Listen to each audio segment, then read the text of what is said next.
ऊसाला 3500 रुपये दर मिळावा या मागणीसाठी शेतकरी संघटनांचे नेते, यामध्ये प्रामुख्यानं आमचे सहकारी मित्र समाधान फाटे हे पंढरपूरच्या जवळ बाजीराव विहिरीजवळ गेल्या 4 दिवसापासून बेमुदत उपोषणाला बसलेले आहेत। उपोषणकर्त्यांची तब्येत खालावत चाललेली आहे, परंतु प्रशासन कुठली मध्यस्थी करायला तयार नाही।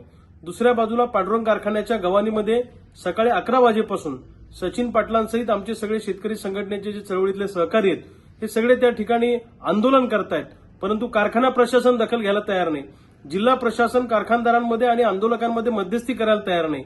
तर अशाच पद्धतीनं चालत राहिलं तर उद्या शेतकरी आणि कारखानदार हा संघर्ष टोकाला जाण्याची शक्यता आहे। जर कारखानदार किंवा जिल्हा प्रशासन संगनमत करून जर का आंदोलन मोडून काढण्याचा प्रयत्न करणार असेल तर हे आम्ही कदापि खपून घेणार नाही।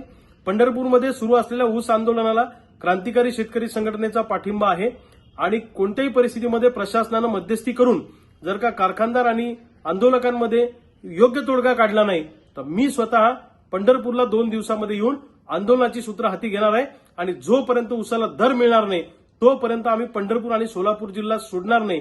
मी महाराष्ट्रातल्या तमाम शेतकरी नेत्यांना विनंती करतो की सगळेजण आता पंढरपूरच्या दिशेने जाऊयात आणि या कारखानदारांची मस्ती उतरवू आणि या प्रशासनाच्या आणि सरकारची मस्ती उतरवल्याशिवाय आम्ही थांबणार नाही।